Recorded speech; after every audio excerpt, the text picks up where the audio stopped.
ಎಲ್ಲ ಕಡೆನೂ ಭಾಳ ಅದ್ಭುತವಾಗಿದೆ, ಏನು ತೊಂದರೆ ಇಲ್ಲ. MP ಎಲೆಕ್ಷನ್ ಚೆನ್ನಾಗಿದೆ, ಗೆಲ್ತೀನಿ. 100 ಭಾಗ ಜನರ ಮೇಲೆ ವಿಶ್ವಾಸ ಇದೆ. 100 ಭಾಗ ಎಲ್ಲ ಗೆಲ್ತೀವಿ. ಅದ್ರ ಜೊತೆಗೆ ಒಂದು 7:30ಇಂದ 8 ಗಂಟೆ ಒಳಗಡೆ ಹೋಗಿ ಮತಯಾಚನೆ ಮತ ಹಾಕ್ತೀನಿ.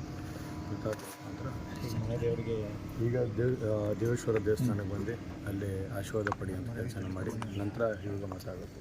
ಅದೇ ದೊಡ್ಡಗೌಡರು ಎಷ್ಟೊತ್ತಿಗೆ ಬರ್ತಾರೆ? ರೇವಣ್ಣವರು ರೇವಣ್ಣ ಸಾಹೇಬ್ರು ಅದೇ ಟೈಮಿಗೆ ಬರ್ತಾರೆ ಅನ್ಸುತ್ತೆ, ದೊಡ್ಡಗೌಡ್ರು ಅದೇ ಟೈಮಿಗೆ ಬರ್ತಾರೆ ಅನ್ಸುತ್ತೆ. ಈಗ ದೇವಸ್ಥಾನಕ್ಕೆ ಹೋಗ್ಬಿಟ್ಟು ಬರೋಂಥ ಕೆಲಸ ಮಾಡ್ತಾರೆ. ಈ ಸಲ BJP ಜೊತೆಗಿನ ಮೈತ್ರಿ ಫೇಸ್ ಮಾಡ್ತೀವಿ. 100 ಭಾಗ ಚೆನ್ನಾಗಾಗುತ್ತೆ. BJP ಕಾರ್ಯಕರ್ತರು, ಮುಖಂಡರು ಹಾಗೂ ನಮ್ಮ JDS ಕಾರ್ಯಕರ್ತರು, ಮುಖಂಡರು ಎಲ್ಲರೂ ಕೂಡ ಒಗ್ಗಟ್ಟಾಗಿದ್ದಾರೆ. ಯಾವುದೇ ಸಂದರ್ಭದಲ್ಲಾಗಲಿ ನಾವು ಚುನಾವಣೆ ಎದುರಿಸೋಂಥ ಕೆಲಸನ ಮಾಡ್ತೀವಿ. ಏನೇ ಬಂದರೂ ಕೂಡ ನಾವು ಎದುರಿಸ್ತೀವಿ. ಈಗ 14 ಕ್ಷೇತ್ರಕ್ಕೆ ಚುನಾವಣೆ ನಡೀತಿದೆ ಸರ್, ಎಷ್ಟು ಗೆಲ್ಬೋದು ಅಂತ ಹೋಗ್ತಿದೆ ಸರ್? 14 ಗೆಲ್ತೀವಿ ಸರ್, 100 ಗೆಲ್ತೀವಿ. Thank you.